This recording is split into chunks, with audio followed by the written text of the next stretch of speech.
Welcome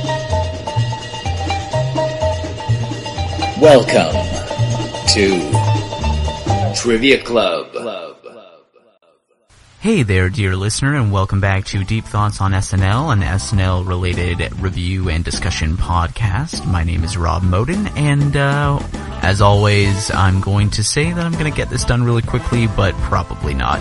So today we're talking about the episode hosted by Anna Kendrick with musical guest Pharrell. It's season 39, episode 17. It was aired April 5th, 2014, and Pharrell performed Happy and Marilyn Monroe. The sketch list is as follows. The cold open was about the GM recall hearing.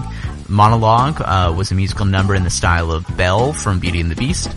There was Fox and Friends. There was a pre-taped musical bit called Dongs. There was a Little Mermaid bit. There was a pre-taped bit called Flirty, which looks like a Good Neighbors production. On Update, we had McKinnon as the German Chancellor, Brooks Wheelan as himself, and Bobby Moynihan as Game of Thrones creator George R.R. Martin. There was a Legion de Paris. There was Booker T. Washington High visits a zoo. There was Big Joe. There was Pharrell backup singer auditions. And there was an ad for the NCAA Best of the White Guys DVD. So today on the show, I have Brian and Leah with me. And just in case you didn't know, we all come from the SNL Fantasy League. And what that means is we... like a sports fantasy league, we draft SNL cast members, so we get points if our cast members appear in sketches, sing, blah blah blah. Lots of singing this episode. Now, if you want to follow along with the SNL Fantasy League, you can go to triviaclub.blogspot.com. It's run by Russell Harder of the Toronto Trivia Club. And then, if you want news updates, you can go to Deep Thoughts SNL on Twitter. Again, that's Deep Thoughts SNL. I run that personally. And then, for back episodes of the podcast, you got SoundCloud and you got iTunes. And you can go to our, Deep Thoughts Twitter account for that. And I believe that's it. So yeah, follow Deep Thoughts. Music this week, underneath what I'm saying right now, done by my friend Phil Konopka. So, thank you, Phil, for that. Anyway, without much further ado, let's do the Anna Kendrick episode.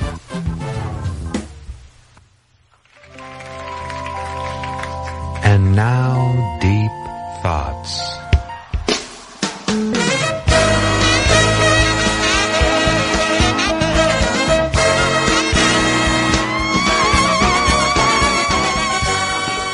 What does everyone want to talk about first? The opening sketch, I enjoyed the controversy over points with the interrupted version of Live from New York, which I don't think I've seen at least in years. Okay, so let's explain it. Let's explain it for people. So the SNL Fantasy League gives out 20 points if you say Live from New York at Saturday night. Kate McKinnon started to say it, got interrupted in character by Taran Killam, who said, "You're not going to get out of this Congress hearing by saying that," or whatever. And then Taran Killam said it himself. However, I went back to Russell's initial blog post detailing how you get points, and it only said you award 20 points if the cast member says, "It's Saturday night." And McKinnon got cut off before she could say, "It's Saturday night." I feel like you're targeting me personally with you going after this rule stipulation. It's more that I just only want Taran Killam to get that 20-point bonus for my own Damn team. it. But I think, on a technicality, I think McKinnon should get those points. No, I don't think so either. Matt and I are the lone voices here. It was, yeah, you're the lone voice of Sandy. She didn't get it, and, like, part of the joke was that she didn't get it, right? She was trying to change the subject. It was just part of the skit. Yeah, Brian, we're not awarding cast members for not saying the full phrase. Otherwise, we're just giving points to everybody for not saying it. Hey, I'll take points however I can get points. I'm in, like, third place here with, like, striking distance of second place. I can do this! No, it's not happening. I think we should just call it a wash and give the points to Keenan. Ugh. Go away. No? I did enjoy the opening sketch. I was at first like, it's a little dry, but I think it's supposed to be dry, and then it just gets progressively crazier and crazier with her excuses how to get out of it and what she didn't know. I actually really liked the opening skit, which I think a lot of times can be a little dry, and I thought this one actually had a big payoff. Aside from Update, it's always the most topical point of the whole show, so it can be a little dry and a little too of the day. I I was a little shocked how I felt like this was a deep cut in terms of like politics for the week. Like, how many people are aware of the GM recall? I only know about it because I watched the Daily Show episode about it yesterday. Yeah, I think it's more maybe Americans would know about it. Leah, I don't know. No, I don't think that's true. So, Leah, did you know anything about? I thought it was a funny take, but I did think it was a little off the wall that was what they chose to open.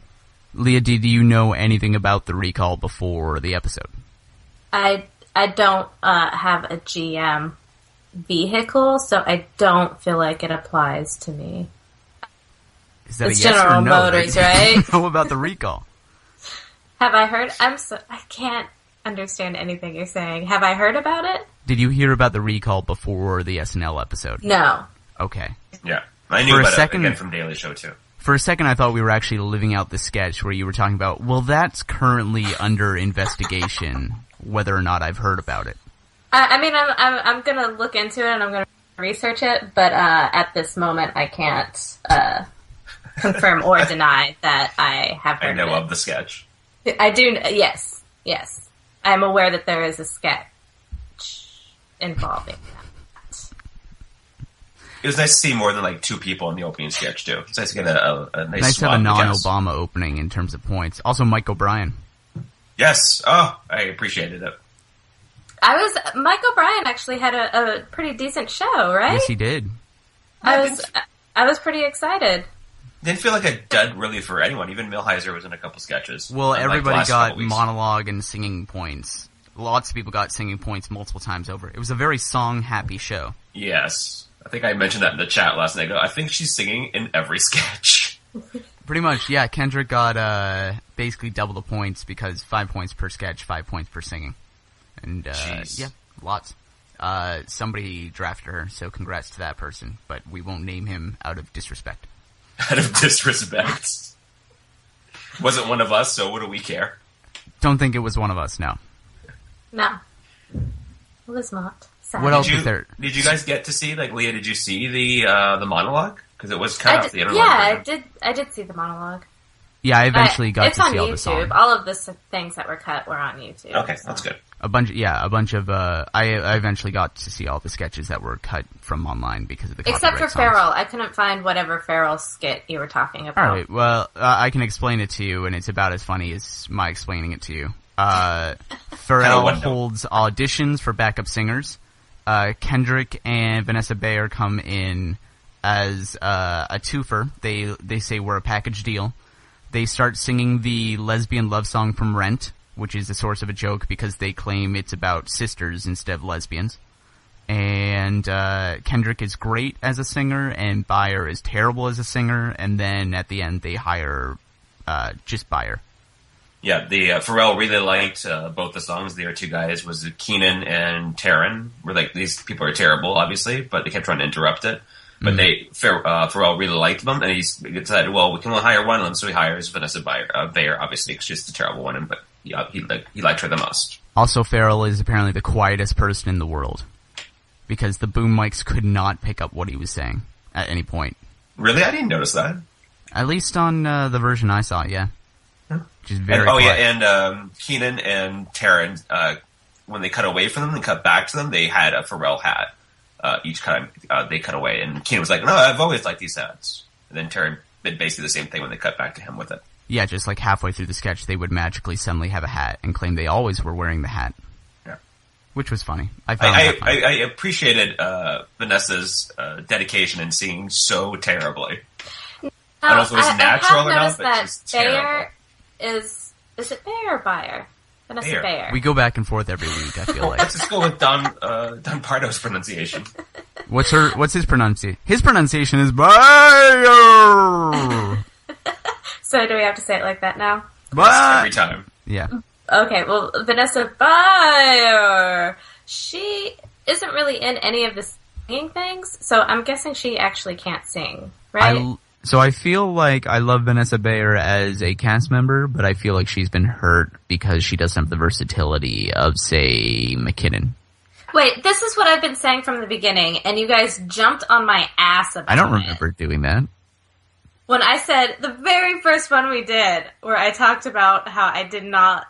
Oh, wait. Hold on. You said... Never mind. I'm talking about Aidy Bryant. What? Keep it. Keeping this in. Oh, it's keeping it. I like Vanessa Bayer a lot. I think Taron Killam was on Myers talking about... It was in one of those interviews where he talks about a SNL sketch he never got to do, and that they might do on late night one time. And he said that Vanessa Bayer is terrible at accents, too. So, I don't know. Well, she always puts kind of the same, like, affliction on her. Yeah. Like, whatever voice she does, it's always the same voice. Speaking as a fan of Kenan Thompson. Yeah, really. Well, but you have something like Jacob, Bar Mitzvah Boy, which is an extreme version, I guess, of her persona or voice, but I mean, it works there, and I think she does work. Like, she worked great in the sketch with Kyle. Oh yeah, the flirty sketch. I love that. Sketch. Yeah, that was great. She was good in that. But that's the only thing she ever does, right? No. She plays kids well. She plays kids well. She like Not as good as the overly dramatic actor kid. Yeah, and the very projection-y loud voice. Mm-hmm. But the voice she like does on all of those things are kind of the same. I would say Jacob's the only thing she does that's not similar to everything else. I'm genuinely having my mind blown that a Kenan Thompson fan is telling me this. Yeah, you find someone else one note. Wait. I'm genuinely that all her voices are the same. Dissonance. She plays the characters the exact same way. Oh, isn't that annoying? I know, right? But without the charisma of Oh, Kenan Thompson. Shut the fuck up. Oh. And I don't profess to be a Kenan Thompson fan. I merely defend him for not being as awful as you guys say he is. Plus, he's on my team. You have said the words, I love Kenan Thompson. I believe American Treasure came out. He is an American treasure. But you're not a fan, you say. Well, not any more than anybody else. But Anyone everybody else. I know likes Kenan. It's just Canadians. Do you hear the register you're making me go into right now?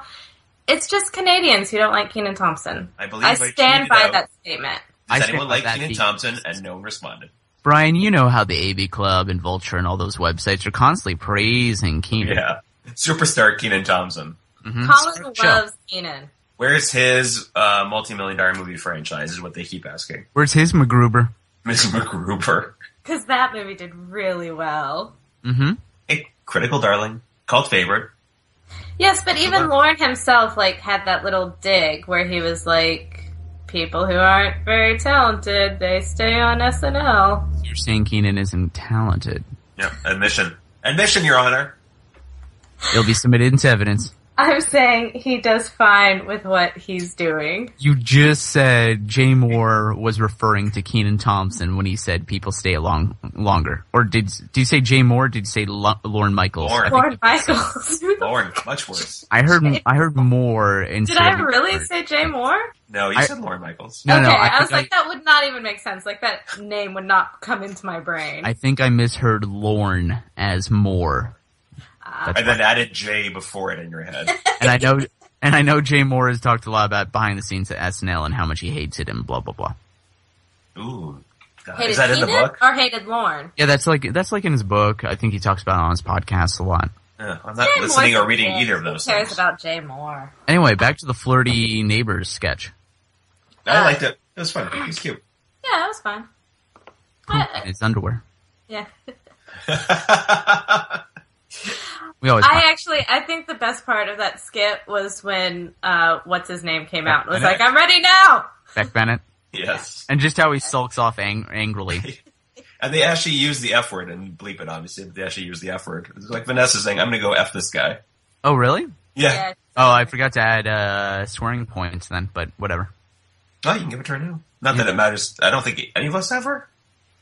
No. No, so she doesn't matter, obviously. So we're not going to worry about it.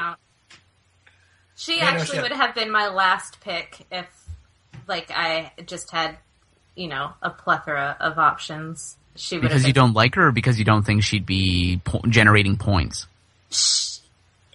Both? You would have picked her behind Tim Robinson, A.D. Bryant, Nassim Pedrad. I probably would have. Like, I honestly didn't realize. And Tim what Robinson place in the league are you right now? I don't know. 7th? So that explains a lot. I'm not in last place. Who is in last place? I don't know. Let's mock them. Anyway, speaking of sketches about sex, dongs. Oh, I love this so much. I didn't love dongs. No, I'm with Leah. I loved this. It was doing it on my twin bed, but it was hysterical. It went nowhere. Wasn't anything. The only part I liked was when they interrupted the song to have Vanessa Bayer and A.D. Bryant talk on the airplane, and A.D. Bryant just straightforwardly said, "No, we're gonna have sex with every dong on the planet," or something like that. Yeah, that was honestly the first time I cracked a smile in that.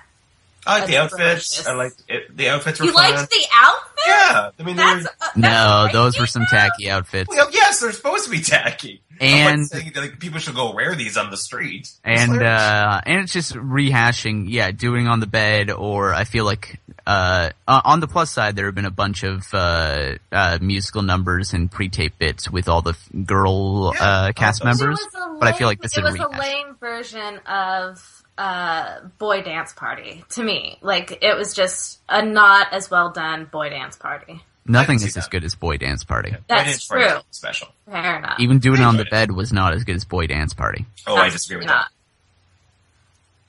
We'll agree to disagree on that one. Third time you're going to talk at the same time? Yes. Damn it, she's supposed to talk. I'm sorry, I just like being difficult. More musical numbers. There was the monologue. The whole thing was a musical number. There was like 2 sketches where they didn't sing. Did that bother you, Brian? No, I feel like the fourth time. You seemed like you enjoyed it much more than Rob and I did. I think I did overall. I enjoyed it. I just felt like you said, is it a crutch? I don't think it's a crutch. I mean, she's a good actress. And she's a good I thought Kendrick was great. I honestly thought that she was fantastic and she should come back. I just think whether they weren't nearly inspired or they were wiped out after throwing everything at Louis C.K., the writing was not nearly as good this week. For me, there wasn't really a dud in the bunch. Like, there were some I enjoyed more than others. Dongs was a huge dud for me. The zoo trip was probably my least favorite. Big Joe was a dud. I liked Big Joe. Big Joe was Big Joe is a big dud, right, guys? I was waiting. That was like 10 seconds long where I was trying to figure out what you were about to say, Leah. Because you're like, that was a really big, that was such a, oh man, that was such a dud. I enjoyed Big Joe overall. It wasn't like the best, but it wasn't terrible. I enjoyed it more than I enjoyed the zoo trip. I really liked the zoo trip. I think that would be Go ahead. One of my... I liked it. Rewind. Go back. Say it again. No, I thought the zoo trip, that was one of my favorites of the night. I'm not a big fan of They had good energy. I'm not a big fan of the Principal Fry character. But like when he ran back in and he was like, there was a point at the very end, like he like rocketed into frame. Yeah. I did enjoy Anna Kendrick's increasingly horrified expressions and things she was repeating back. I heard, "Bitch, you tell me. How do we know you're a woman?" Which is getting increasingly flustered by the heckling from the audience. That was good. Yeah, when she came back out with the Shrek, I went down after that point. I heard tiggle bitties. Yeah. Yeah. And someone gave a smartphone to a monkey. That was my favorite. Like, just, it's like somebody has given a smartphone to a monkey. Yeah. And it has already created a Snapchat account. Yeah. It was good. I liked it. It wasn't my favorite, but it was, Nobody's terrible. Nothing was when he comes in. Nothing was terrible overnight, and this was probably one of my least favorites, but even then there were still chuckle-worthy moments. You know what? I honestly kind of enjoyed Keenan in this one more than I have in other Booker T. Washington High sketches. Because something about his timing, I thought that it was a very good use of him when he came in and was like, "Shut up!" Well, he does that every time, but something about how he said, like, for you, like a second too early versus how he usually does it. Yeah. That got me. Yeah. I thought it was one of the better sketches. Maybe because it wasn't singing. I don't know. There's Jeune de Paris. That's not singing. That's dancing. That was brilliant. That actually so happy to see this back. I don't know if it lived up to having it gone for a year, but it was delightful to see it back again. I always love it. As soon as I saw the title card. The cup shout out. Yes. I do miss seeing Paul Britton because I always like Paul Britton as one of Taryn's friends. Mm-hmm. But it was nice singing. Mm-hmm. Was it Kyle or Jean-Luc Picard? That replaced Paul as one of Milheiser was a regular dancer. Mooney was Jean-Luc Picard. Yeah, that's right. Oh, I love that Picard. Just bring in French-named things. Was it Marie Antoinette was the first one? I think it was Marie Antoinette was the first? Or one of the Three Musketeers? One of the Three Musketeers. Oh, I was trying to figure out what that was. Okay, Three Musketeers. Yeah, Marie Antoinette makes sense. And then the nun and all the girls from Madeline walking through. I didn't catch that. I thought it was a weird use of Nassim, though. Because that was the only skit she was in all night, right? That's her character, though, from Je ne Patty. She always has that beret and that striped shirt. Yeah, because I think that sketch started while she was a featured player. Yeah. So now she's basically a featured player now? Yep. It's a shame. We'll get to the points later. She's done that same dancer outfit role before. That's a recurring for her, I guess, if they count it. She was in other stuff, though. I have points for her, although that might have just been monologue, now that I think about it. I was going to say the only other thing she was in was the monologue. Because I looked for her, I was like... Clear this up for me. At the during Big Joe, there was one of the girls was just out of frame on the right. Yeah. And then walked through and had one line. I think it was Noel Wells, but it might have been... It was Noel Wells. Yeah, I think so. Which I need points for, so I'll take it. Yep. I feel like you guys have a really hard time identifying Noel Wells. Is that true? Well, if you don't see her very well, if she's like wearing wigs and outfit, I mean, I don't know, to me, I can confuse her with Vanessa easily. Sometimes, for whatever reason, I always have to take a double take and make sure it's not an extra. Because she's usually in the background or something. I used to really, in that first season where they were both there, I got Jenny Slate and Nassim Pedrad mixed up all the time. I might just be racist, maybe? I don't know. I think they're both vaguely ethnic. So it's good that Jenny Slate is gone.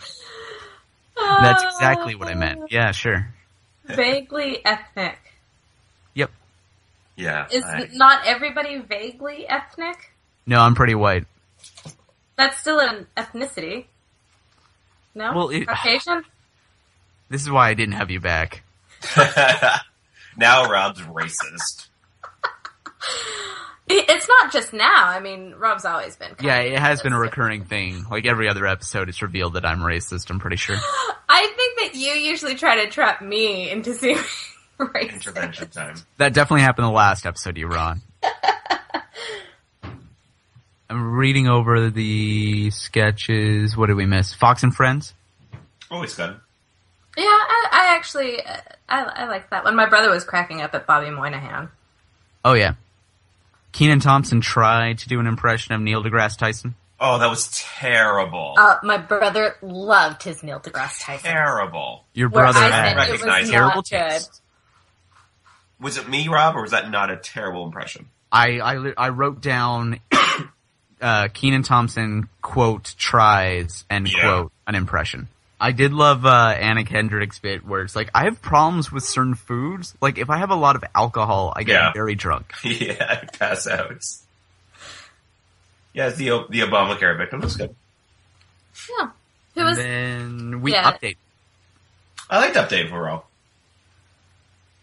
I took a lot of good notes. I took a lot of notes. There's some good stuff in it. McKinnon came back as, is it Chancellor or Counselor? Yeah, no, Chancellor Angela Merkel. German Chancellor. I do really like her Chancellor. Boob touches killed me every time she said it. I wrote down so many quotes from her. Putin as like a guy at a party who just started CrossFit. Yeah. Traps you in a corner and just talks to you. Putin is the bad boy. In German, Putin is a bad boy. With the leather chocolate on the Volkswagen. On the Volkswagen was a great touch, I wrote down. It was. In Germany, minutes don't roll over. They stand up and go right back to work. That was awesome. That was so good. And then she wants to get a new phone, so she got a new mobile, so she can write back, "Who dis?" to all her exes. I just love how she says email.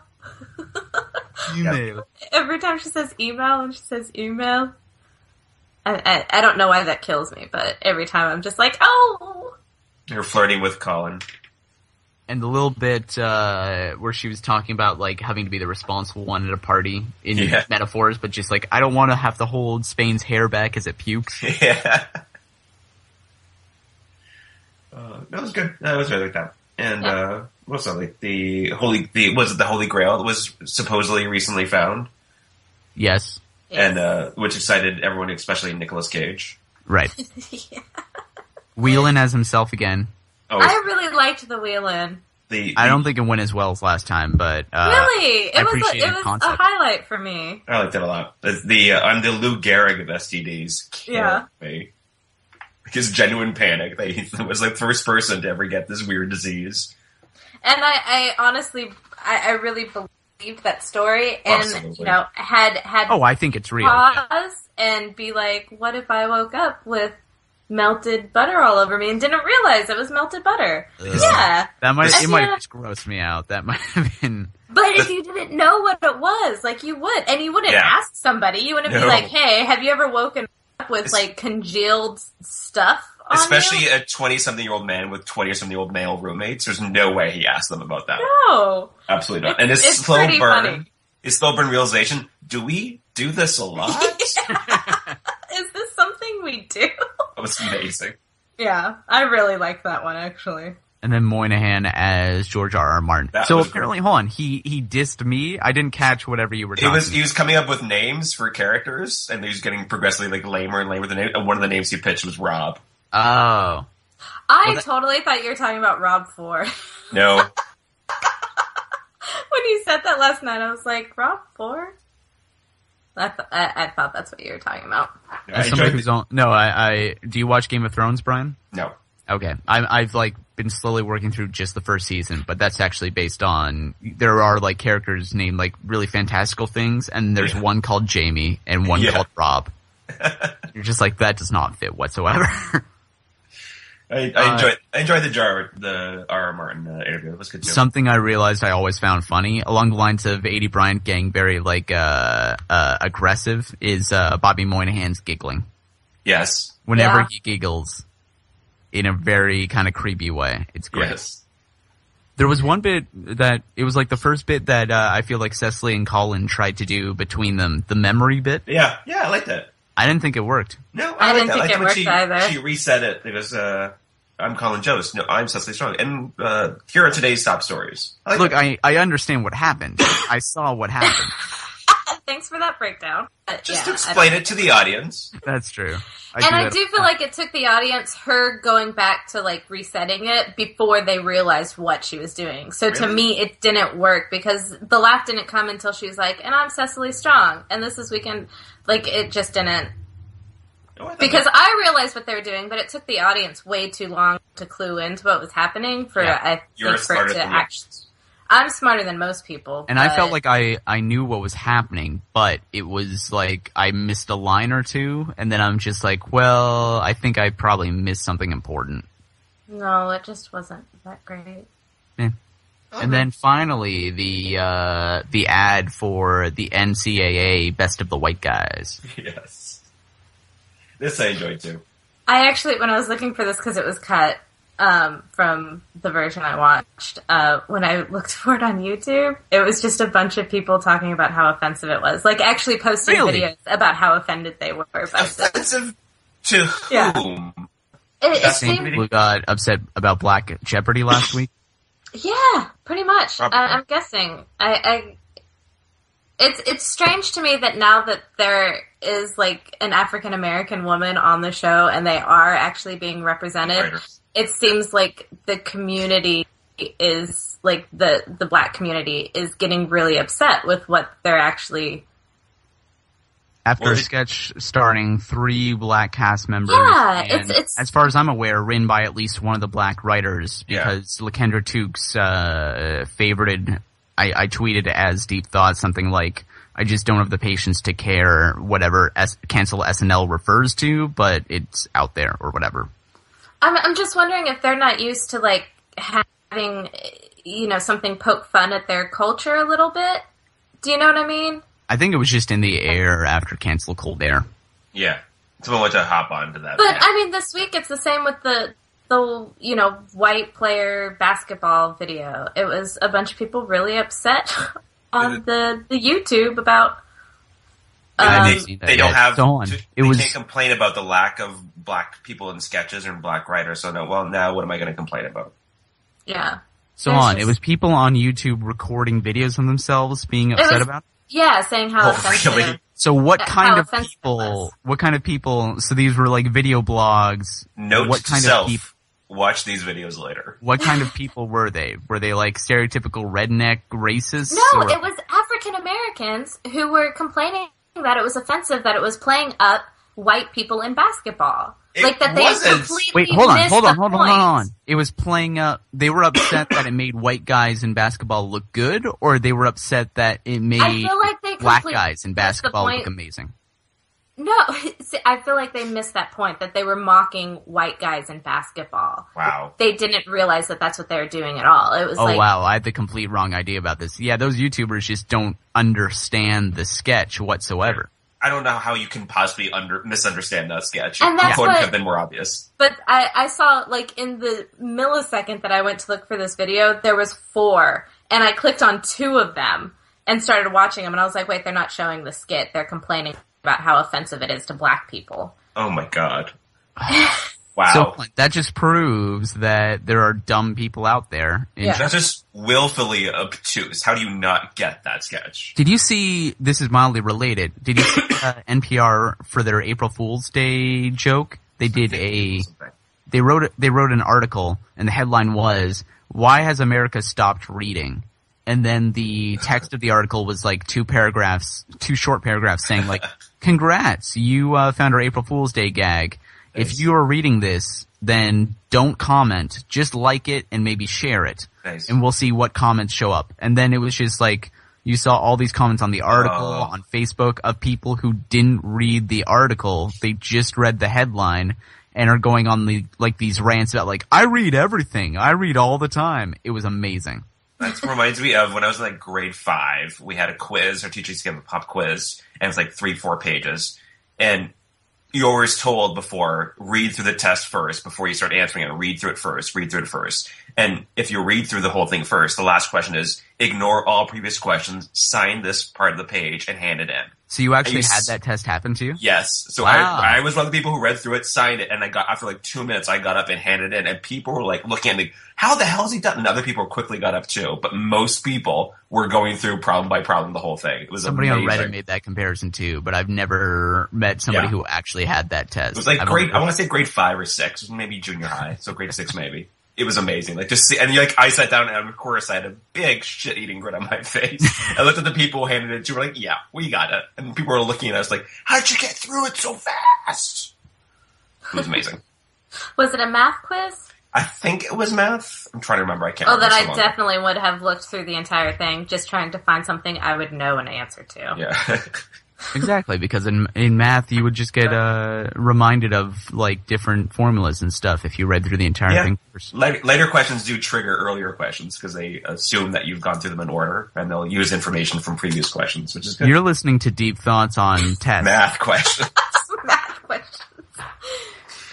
Is there anything else to talk about? I thought Pharrell was okay as a performer. He just sounded like the song, but he didn't have much energy himself. I like the string orchestra and the kids and Happy. I thought it was well done using the big crowd. The breakdancing kids. Yeah, it was fun. Yeah, I thought Happy was good. I thought Marilyn Monroe was a poor song choice out of like what he could have sang. I picked that as one of my choices. Hey, guess what? For the first time in like 6 months, I got both song choices correct. I hate you so much. Boom. That and we'll get to the points, but I had a good episode. Oh, I had a horrible episode. My only cash cow for points was not in it very often. Should we transition into points then? Let's do it. All right. Any predictions? Of what? Points. I want to say... I don't know. I want to say Kate did very well. I want to say Vanessa did very well. What do we think... What did Anna Kendrick do? Ooh. I I would say like because 80? of her singing, she probably did better than most of the other hosts. I guess in the 80 range. I would guess hundreds, low hundreds, 110. No, 67. Really? 67, really? Yeah. She wasn't, I think, looking back, she wasn't in as many pre-tape bits as we think. That's true, yeah. She wasn't in the Flirty Neighbors, she wasn't in the NCAA thing. Yeah. She was in live sketches and singing in those, but... Yeah. I'm going to say she probably just wasn't around for the pre-tape stuff. She also wasn't in the opening, but nobody's ever most in the hosts opening. never are. All right, and then regular cast members: Taron Killam, 87 points. Doesn't surprise me. Bobby Moynihan, 80 points. Really? If you break it down, he just had small roles in like every single sketch, basically. Yeah. And Kate McKinnon, 70 points. Take it. Vanessa Bayer, 57 points. Oh, good night for her. Cecily Strong, 55 points. Ooh, good for me. Kenan Thompson, 47 points. Jay Farrow, 40 points. I guess that's I heard Jay Moore. I think that's what happens when you don't have an Obama sketch as the opening. Yeah. The low points for Farrow. And then 35 points for A.D. Bryant, 30 points for Nassim Pedrad. 30, that's pretty decent for Nassim. That's pretty good for a low point, too. What do we think about feature players? Ooh, I want to say Kyle did Kyle Mooney had a pretty good, I'm a little bit pissed at you, Rob. Yes, he did. He had 40 points, motherfuckers. Nice.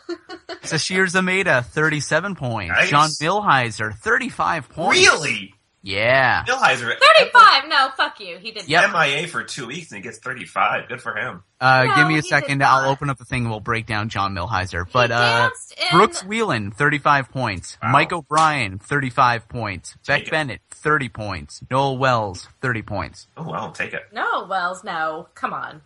Hold on. Are you saying, you're saying no to Milheiser and you're saying no to Wells?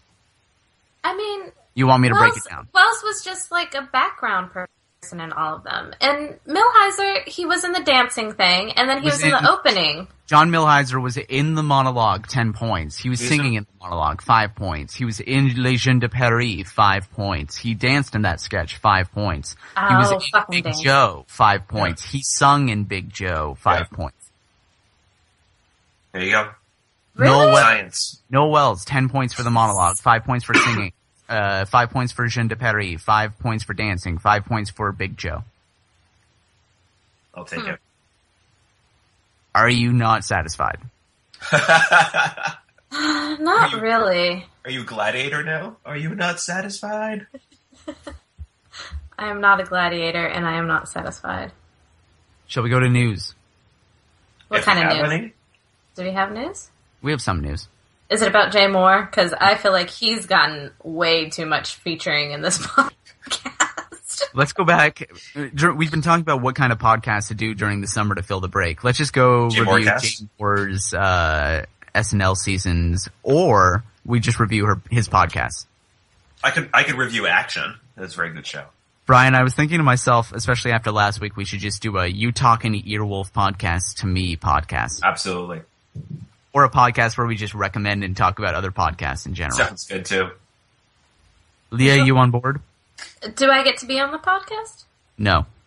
Then no. Sounds awful. I'm You not can, submit, listening. you can submit a written proposal, and we may or may not mention it on air. News! FXX, I can never pronounce it right, has ordered a Tracy Morgan sitcom from the creators of It's Always Sunny in Philadelphia. It's 3 letters. How do you not I was going to pronounce say, that? how can you not... Say it yourself. FXX. FXX. I don't know how you're able to say it so well. There's 3 letters. I'm just saying. FXX. FXX. Trying to say it even... Are you If having you a try to say stroke? it as fast as FX or any other network, it's very hard. Like, this is a really specific kind of speech impediment. Yeah. That and biopic. You can't Yes. say double X's? FXX. Anyways. FXX has ordered a Anywho. sitcom starring Tracy Morgan from the creators of It's Always Sunny in Philadelphia. Now, you two are bigger It's Always Sunny fans than I'm a huge Sunny fan. I find it mostly hit, but some episodes miss. I will completely admit that. Do you think this is a good match, that show tone or creators I was anyway? surprised, because I don't know if... I feel like Tracy Morgan is pretty off the wall.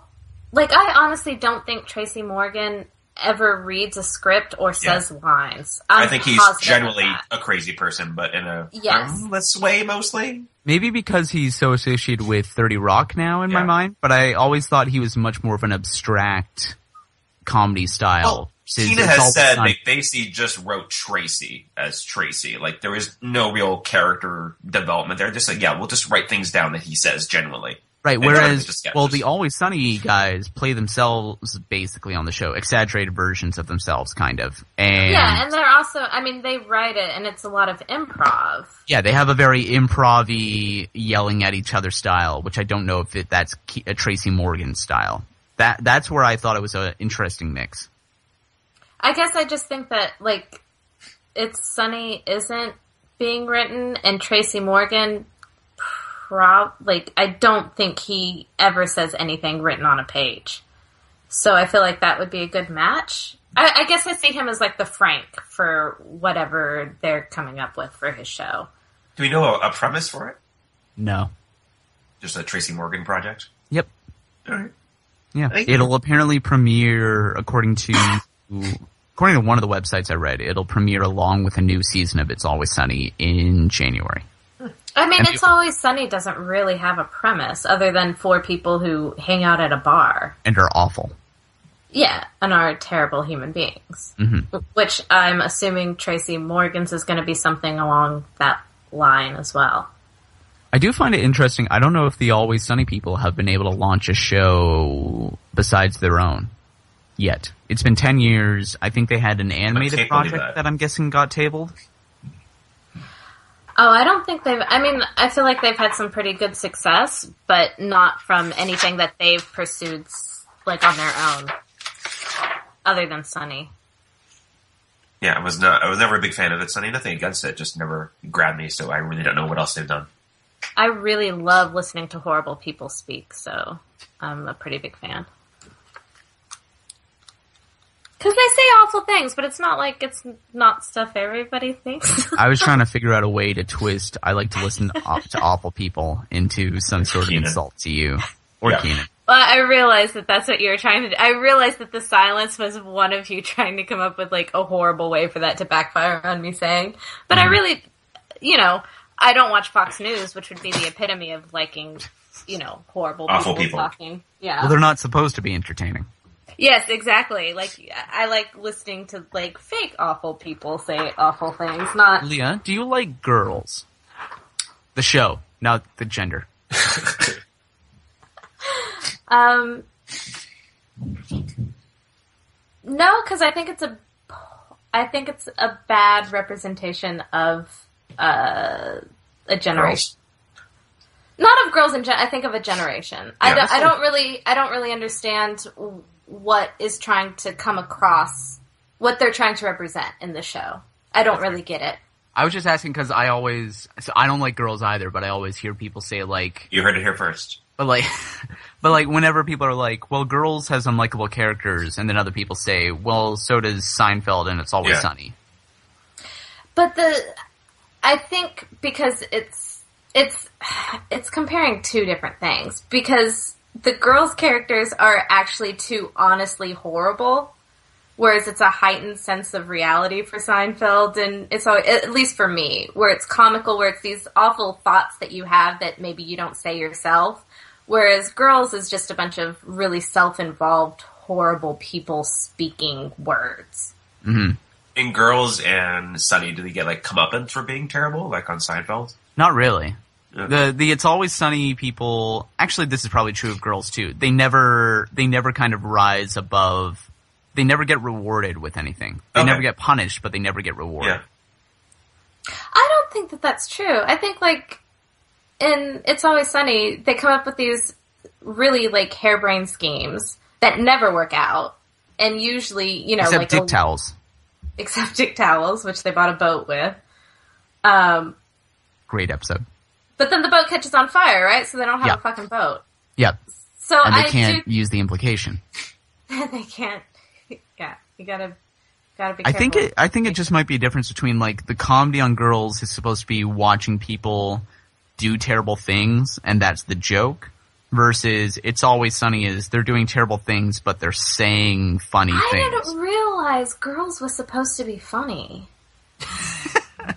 It got nominated for, like, Best Comedy. I didn't realize that. Like, but to each their own. You know, I watch it and I just see a bunch of whiny, overprivileged white girls. That's all I see when I watch Girls. Like, there's nothing for me to relate to about it. There's not a message that I can get behind with it, and it's also not funny to me. So, I mean, that show just offers nothing to me as a woman. Well, as not a woman, I've never gotten into it either. Other than being able to see Lena Dunham naked. Watch It's Always Sunny. Don't watch Girls. This has been Watch This, Not That. Moving on. Comedy Bang Bang announced its season 3 guest stars for TV. Great show. And sounds like it's all just SNL cast. No. There's I can bring up the full list, but of the people announced, Vanessa Bayer, Paul Britton, Taran Killam, Kate McKinnon, Tim Robinson, Jerry Minor, and Kyle Mooney will be guest starring. Do you think Tim Robinson will actually be funny on this? No comment. Who did you say will be funny? Are you asking? Tim Robinson. Oh God. Well, I've never been so averse to a cast member in SNL for I don't know how long. Even Keenan, I would take Keenan over Tim Robinson. Tim Robinson is so far low on my list. He did have a great sketch with the not Mormon, Amish, the Amish website. Yeah, I vaguely remember that. I actually think Tim Robinson is who I think I saw his no, it was Eugene Merman. Never mind. I get them confused. Yeah, I get them confused. I saw him a couple of months ago. Those are not two people I would get confused. I am bewildered that you get those two confused. They look alike? They do not look alike. No. They do look alike. No. Really? No. Tim Robinson was on Seth Meyers, right? Yep. Doing like a really unfunny bit. That was him, right? Yep. Okay. Yeah, they look alike to me, no? That's the main difference. Eugene Merman is very funny. Yeah. Eugene Merman is very, very funny. That's why I was like, I really like Tim Robinson. And then I was like, no, that probably wasn't him.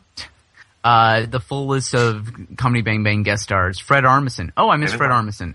Fred Armisen, apparently, it looks like he'll be guesting as himself instead of a character, whereas the other ones I mentioned might be characters. Yeah, I would assume so. But Fred Armisen, Alison Brie, Lizzie Kaplan, Josh Groban, Bob Odenkirk, Nick Offerman, Patton Oswalt, I believe he and Vanessa Bayer are the premiere episode. Yeah. Craig Robinson, Zach Galifianakis, Paul F. Tompkins, Weird Al Yankovic, Vanessa Bayer, Paul Britton, Jenna Fisher, Tony Hawk, Taran Killam, Kate McKinnon, Adam Pally, Tim Robinson, Paul Scheer, Ben Schwartz, Lynn Marie Stewart, Dave Thomas, James Adomian, Jason Alexander, Mary Elizabeth Ellis, David Allen Greer, Jenny Lewis, Steve Little, Amy Mann, Kevin McDonald, Larry Miller, Jerry Minor, Kyle Mooney, Kevin Pollock, Richard Reel, Michael Showalter, French Stewart, Maria Thayer, Lucas Till, Matt Walsh, Fred Willard. Oh, good. A couple I didn't know, but most of them. Jenna Fisher sticks out for some reason to me. She's charming. I wonder if she's playing a character. That's kind of interesting. Yeah. I'll wait to see that. I would doubt that she's playing a character. And I don't find her charming. How? Even I find her charming. And I'm really? not one who's going to be charmed by her. Is Jenna Fisher the chick from The Office? Yeah, Pam. No. I think her character. I think her character was written to be less charming in later seasons, but I think she is charming herself. Very much so. Why would you think that? Because I've seen her outside of The Office on interviews or like in other movies and stuff. Really? Yes. Because the very few things that I've seen her in, she's just god awful. She's not a nice person. You didn't like her in Blades of Glory? I didn't see that. Why would I watch that? Well, then. That's a good movie. It's one of the best Will Ferrell movies. That's not. What? Okay. I'm just saying. And I'm just saying. Hey, have you seen The Giant Mechanical Man? Because she's god-awful in that. The Giant Mechanical Man? Yeah. What the hell is that? It's a movie. Is it related to James Gunn? No. Okay. Her ex-husband? Yeah, her ex-husband, because he does a lot of those genre kind of stuff. That's right. It's like a... I think it's supposed to be a comedy. She's not lying. It actually is a movie. I'm not lying. Why I didn't accuse her of lying. I was just I assumed you thought she was lying. I find it weird. Choice that she screams every line. That was an interesting choice. But other than that, because you're watching something called The Giant Mechanical Man. I just find it weird that you like. Messina's in it, and he's one of my favorite actors. And I just find it weird that you were like, I'm judging Jenna Fisher off the most obscure movies that are terrible that nobody's ever seen. Versus she's been in. Okay, so the big, like, blockbuster movies she's done are what? Blades of Glory and what was the John C. Reilly movie? The Promotion? No. Nobody saw that. That would be a completely obscure movie to list. Oh, hold on, but she was in... Ride Hard or whatever. Walk Hard. Walk Hard. But, like... So those are the only two mainstream movies she's ever been in, correct? Slither was pretty big, wasn't it? Hall Pass. What was... Hall Pass was Jason Sudeikis and Owen No, Wilson. I know. I'm asking what the other movie was. Slither? Slither was pretty well known. Yeah, for the horror genre. Now list which ones you have seen her in. They've all been indie films. Name the ones you have seen her in. I won't do it. You've only seen her in terrible, terrible things where she was directed poorly. I'm putting that... No, that's not true. And you saying that, like, a movie like Blades of Glory or Walk Hard is, like, acting brilliance, whatever, come on. I did not say either of those things. I do not then like... why are you defending her? Blades of Glory is a funny movie. Because she's charming. What does that have to do with her? Giant Mechanical Man could have been funny. a good movie if it wasn't her in it. She's the charming straight man in Blades of Glory. Okay, well, she ruined Giant Mechanical Man. You can't tell me it's bad directing when it's a good story and everybody else is good. Ruined Giant Mechanical Man. Just a guess. The poster for it she looks charming. It's a movie called Giant Mechanical Man. It was 90% ruined already. Aww. It's got Malin Ackerman in it and Topher Grace. It has Chris Messina in it. None of these things are helping my opinion of this movie. Even Malin Ackerman? Malin Ackerman, it depends on if she's in the right hands. I'm guessing the makers of Giant Mechanical Man are not the right hands. Bob Odenkirk's in it too. It's actually it's a decent movie. I don't know why. I like Travis Schultz. I'm on the line of if any of this is making the podcast. It's a weird tangent. All right, do we have anything else to talk about? Just the cut sketch. We were meant to talk about Comedy Bang Bang being a good show. It is a good show. Yep. Have you watched the DVD yet? Not yet. But I was, I was not entirely on board with the first season because I think I was getting used to the format. I really liked the second season. Rewatching the first season, it actually is much better than I remember. Yeah, it took me a while to get into it. Thing. Yeah, the first season I saw like one episode and I was just kind of like, I don't know what's happening here. Surprisingly, tonally wise, it's different from the podcast, which throws me off. Mm-hmm. Mm. Because it's very highly written versus the podcast is improv-y. Yes, exactly. Well, who's the? I'm sorry, I don't know the name of the guy who's like the DJ or Reggie Watts. Reggie Watts. I watched his stand-up recently because I like Comedy Bang Bang so much. Oh, and don't insult his stand-up. I did not like it. Oh my god! I turned it off. Wait, hold on. Were you watching his special? I don't know. Or him on like Conan or something?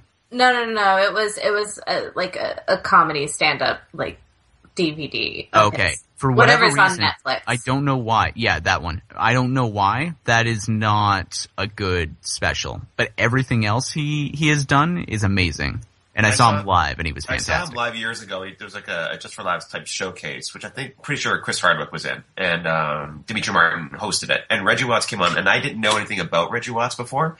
and my friend that was with me didn't know him either. And so he comes out and does his British accent, like character, for lack of a better word, for like half of the set. And you don't know, like I didn't know that he wasn't British. Then he just drops it all of a sudden, and you could tell most of the audience didn't know, and everyone was just delighted by it. It's like, oh my god, he just fooled us this entire time. He did that. He did the same thing when the first time I saw him was opening for Conan's theater tour. Yeah. And then he also did it for when he performed at Yuck Yucks in Toronto. Nice. It was fantastic. The Toronto one was an hour of him just making stuff up as he went. So you're saying that I should watch something else? Watch his Conan appearances. He's very good. Yep. Okay. Because I turned it off. I watched it for like 25 minutes. Oh, his special, I don't know why, but his special is not good. Something about it. I think it's just too, actually, like, I think he's better raw and not edited, but he himself prefers to like highly edit stuff to increase the weirdness, but I don't think that's his forte. Yeah. Okay. I did actually have a delightful conversation with him about headphones once. Oh, really? Yep. When I was interning at Comedy Network, he came in for a day. Talk about headphones. Talked about headphones, talked about being a huge Doctor Who fan because we were down the hall from Space Channel. Nice. And then he referenced the Daleks in the Toronto stand-up show, looked at me and winked. Nice. Yep. Friend of the show. That's very special. Friend of the show. Friend of the show, Reggie Watts. Yep. Anything else to talk about? I don't think so. There's the deleted sketch. The ladies of SNL are going to be an issue of Cosmo. Really? Yes. Yeah, they're like in their, not lingerie, but like pajamas. But nicer pajamas. They're going to have a pillow fight? I believe they actually are in that photo that Brian showed me. Yes, I can only imagine that that's what it would be. Yep. There's not a pillow fight. There's like a room service tray, and they're in various standing, sitting on the bed. Are there a lot of dongs around? No dongs. But that's pretty cute. Is there they're having a good time. The photo shoot? Is there a reason why they're like, they just look like they're in a hotel room suite? It does not say. It just a picture of that and a picture of Zashir, like, pretending to kiss a statue, and there's like a little blurb of an interview with her. Like, when did you realize you were funny? There are a lot of buzz about your casting. What's your take? And then looks like a good interview with her anyway. Is Nassim in it? Yeah, I think. Yeah, but she's only in the background and she doesn't say anything. Cecily, Vanessa, Kate. I think that it's hard to say. It's a small picture. Sashir, Edie. Yeah, Nassim's there. The booker actually got mixed up and ordered Jenny Slate. Yeah. Happens all the time. I also don't trust Brian listing people off because every time he says somebody's name from left to right, I believe it's Cecily, 80s Zashir. I do believe sure. Brian's colorblind though, because he'll be like, "Yeah, it was Zashir," and it would be Cecily. You can look yourself. You realize that's not how colorblindness works, right? Is it not? No. I don't see color. People tell me I'm white, but colorblindness is when like there are very specific combinations. Like you can't tell the difference between red and green. It's not. Okay, you know what I'm talking about. No, that's straight up blindness. Because even if you were colorblind and you only saw in black and white, you could tell that a black person's skin would be darker. What about an Asian person? I don't know. You're trying to trap me into racism. That's colorblind, not knowing what. Come on, don't interpret me literally. Couldn't you make out facial features for that? Suppose if you were an asshole, what kind of facial features would they be looking for? Well, they'd be different facial features from Caucasians, anyway. Look, Leah, I genuinely thought you were being serious and saying, like, there is a condition, and it's a form of blindness. I call it color blindness, where you can't tell the difference. I call it color blindness. When people say colorblind, and they're talking about racial issues, like, do Canadians not use that phrase? We don't have racism here. Oh. There's like Colbert saying like I don't see people's races, but he doesn't say I'm colorblind because that means you can't tell the difference between red and green. Which is fun if you have M&Ms and you want to trick people. But they don't taste the same. I mean, they do taste do the same. Do they? They do. All right, so I want to thank you guys for being here. I want to thank the listener for listening. Brian, where can we reach you? Twitter, CoconutPhone77. And Leah? You can't. Leah Sueko on Twitter and or leahsueko.com. I don't know. You really have a website? Yeah, I have a website. Oh. I like that Leah argues that she does not have an awkward energy or she does not cause dead ends. And then I ask her for her Twitter name and she goes, "You can't reach me." Who's gonna reach who's gonna reach me? Like, you know how to reach me. And then the listener doesn't. Who's listening? Is the listener gonna... You even said that because you're on the episode, we're gonna have so many listeners. Trapped in our own logic puzzle. Well, I think we have silent listeners, and I have people who are like, "Oh, you're not on this week's, I'm not listening." Like, I have people, but they already know how to contact me because they're wily that way. People listening for my episodes won't know how to reach you. Like my friends who want to listen to my episodes, maybe they'll want to reach you. No, they won't. Leah, well, why probably do you not? This is an argument. You keep saying that you don't affect the podcast for the worse, and that this happens. Well, I don't know. I'm sorry. At Rob exists, and you can go on at Deep Thoughts SNL for news updates and stuff. Yeah, I mean, they know how to add Deep Thoughts. I'm tired now. I don't want to do this anymore. I like you, Rob. I'll be good. All right, everybody. Brian finds you adorable, actually. We'll hear you next week for the Seth Rogen episode. Hey. Goodbye. Bye. Bye. J'adore